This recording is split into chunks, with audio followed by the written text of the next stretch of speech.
Let's get this show on the road, shall we? Hello everybody and welcome to my channel. My name is Jill. If we've never met before, I'm a fitness professional.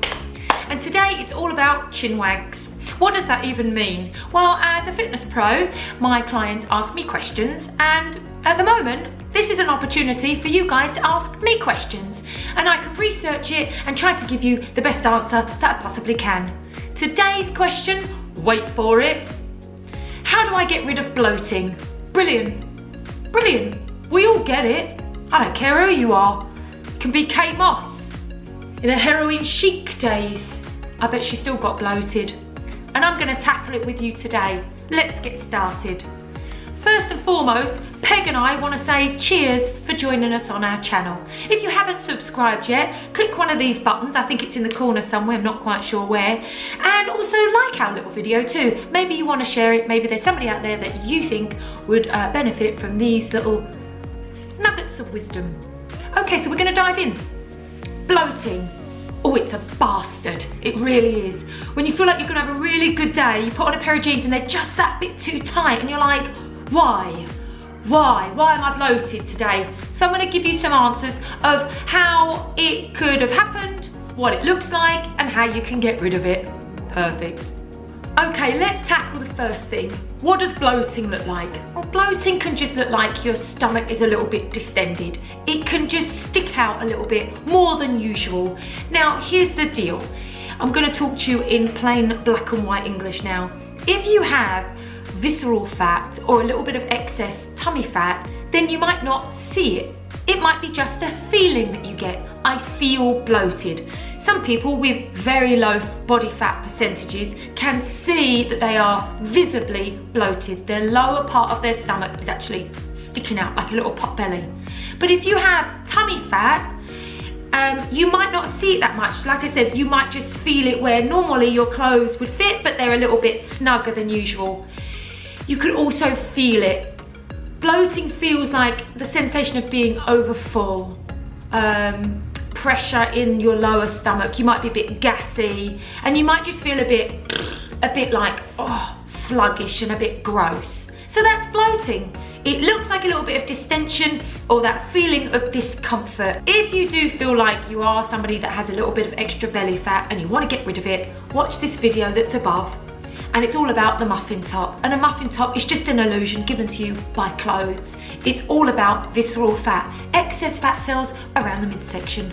Let's move swiftly on. What is bloating? Right. Bloating, unfortunately, is a build-up of gas in the stomach and in the intestines. And that's it. It's just gas. Just bubbles. That's all it is. Built up in your stomach, which is just in the middle of your belly, and then your intestines, which is the lower part. So build up of gas which pushes everything out.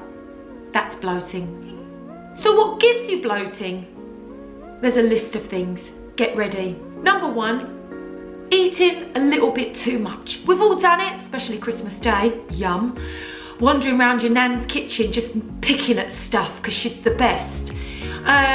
So eating a meal that's too large, drinking bubbly drinks, hormones, yes, hormones, constipation, and gas. I mean, just normal gas from the waste that your body produces. Obviously there's gas, it gets built up on the inside and you let it out. So let's scratch the surface a little bit more, and I want to tell you the foods that actually contribute to giving you gas, right? So these are foods that actually give you a gas build-up inside your organs as they're digesting. Yummy. Okay, beans and lentils, onions, broccoli and other cruciferous vegetables, such a good word, wheat and things containing lactose. Things that contain lactose, dairy, candy, deli meat like sliced ham, the stuff that you put in sandwiches, bread, breakfast cereal, and sometimes the instant type soups. They are all things that contain lactose. Now you've also got wheat, which contains gluten. And lastly, bubbly drinks. Drinks with bubbles in. Soda stream, you know, compressed gas inside your drink. Now here we get to the $5 million question. How the flip do we get rid of it? Let me tell you. Here comes my list. Go for a gentle walk. Do some yoga poses, especially down dog, up dog, and especially like a squat type pose. You want to stretch out, you know, anything where it feels like it's stretching out the lower body. A nice warm bath. What that does is relaxes everything, calms you the fridge down, you know, just take a chill pill. Peppermint tea, or maybe a gas relieving capsule. You can get those from the supermarket or the local chemist. Always read the back of the instructions. Don't overdo it. Hydration levels, and also stress. So, stress can cause the body to release a hormone called cortisol. What does cortisol do? Upsets your digestive system. What happens when your digestive system gets upset? You get constipated. Do you see what I'm getting at? What happens when you get constipated? Oh, you get right backed up. And then what happens when you get backed up? You get full of farts. Surprised you don't float away. So stress is a major cause of bloating. Who knew? Who knew? And here's the problem. When you're stressed out, you want to eat chocolate. And what does chocolate include? Lactose. And what does lactose do? Makes you bloat. I mean, it's just a vicious bleeding circle. You can't win for losing, guys. So those are a few things that you can go, you know, on your walk, you can do your yoga, you can take a warm bath, you can take a pill or capsule, you can hydrate, and you can try and de-stress. Those are some things that I would really recommend you try and implement into your life. Now here's my biggest tip for you. Let's do an elimination diet. I'll do a food journal and a drink journal.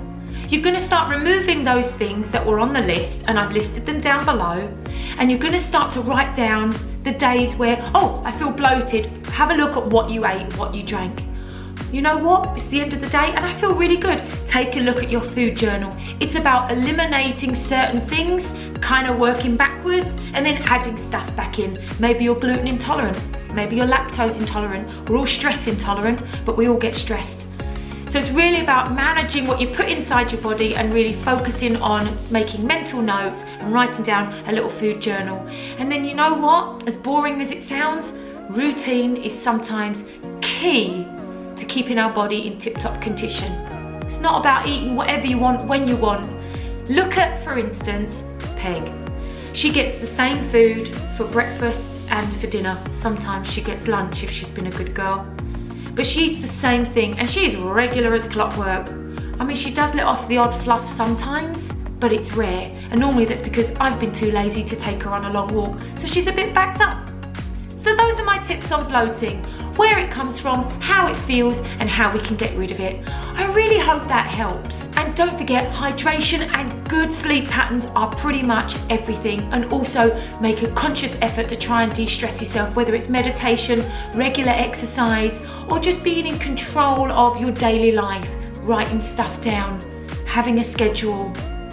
Implementing new habits takes about 21 days, so again, takes effort. Thanks for joining me today. It's been a pleasure as always. This has been your CHIN-WAG on how to get rid of bloating. And I really hope that I can help, because I know it really is a kick in the pants when you feel bloated. It really sucks.